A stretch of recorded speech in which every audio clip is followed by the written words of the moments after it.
মৰমৰ ছাত্ৰ ছাত্ৰীসকল, আজি মই সপ্তম শ্ৰেণীৰ ইংৰাজী পাঠ্যপুথিত অন্তৰ্গত দ্য ডেফোডিলছ কবিতাটো অসমীয়ালৈ অনুবাদ কৰিম। তোমালোকে মনোযোগেৰে শুনিবা।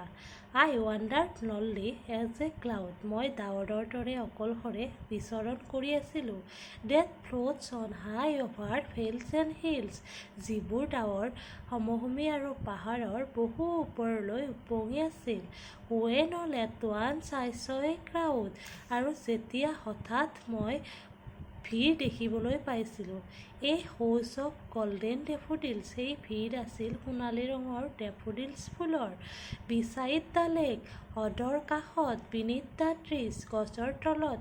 ফ্লুটাৰিং and dancing in the breeze. আৰু সেই ডেফোডিলছ ফুলবোৰ আছিল হ্ৰদৰ কাষত আৰু গছৰ তলত। আৰু সিহঁতে বতাহত হালি জালি নাচি আছিল। Continuous as the stars that shine. আৰু সিহঁত তৰাৰ দৰে উজ্বলি আছিল। And twinkle on the Milky Way. আৰু সিহঁতক দেখিবলৈ হাতীপতিৰ নিচিনা লাগিছিল।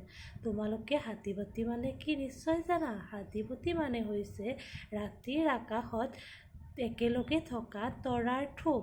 Date stretched in never ending line. সিহঁতৰ শাৰীবোৰ শেষ নোহোৱালৈকে আছিল। Along the margin of a bay. সিহঁতৰ কোনো প্ৰান্ত নাছিল। 10,000 আই ছ এ গ্লেন্স। মই একেলগে 10,000 মান ডেফোডিলছ ফুল দেখিবলৈ পাইছিলোঁ। টচিং দিয়াৰ হেডছ ইন স্প্ৰাইটলি ডেন্স। আৰু সিহঁতৰ মূৰবোৰে একেলগে হালি জালি নাচি আছিল। The waves beside them dance.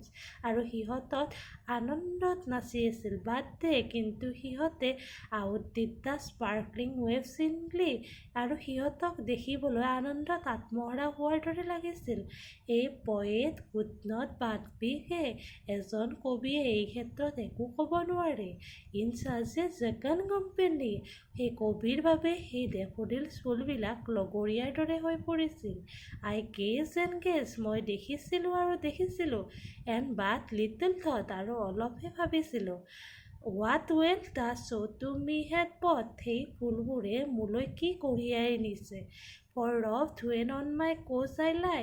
আৰু যেতিয়া মই বিচনাত শুই পৰিছিলোঁ। In vacant or in pensive mood. অৱসাদপূৰ্ণ মনেৰে অকলশৰে যেতিয়া মই বিচনাত শুই পৰিছিলোঁ। They flash upon the inward eye. সিহঁতে মোৰ সেই অন্তৰৰ চকুত লাইটৰ যোগান ধৰিছিল। Which is the bliss of solitude. আৰু সেই ডেফোডিলছ ফুলবোৰ মোৰ বাবে আশীৰ্বাদ স্বৰূপ হৈ পৰিছিল।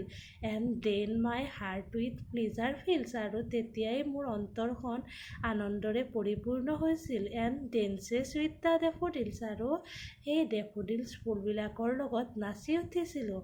এই কবিতাটোৰ কবি হৈছে উইলিয়াম ৱৰ্ডছৱৰ্থ। তোমালোকে যদি মই কৰা অনুবাদখিনি বুজি পাইছা আৰু ভাল পাইছা তেতিয়াহ'লে মোৰ চেনেলটো লাইক শ্বেয়াৰ আৰু ছাবস্ক্ৰাইব কৰিবা। ধন্যবাদ।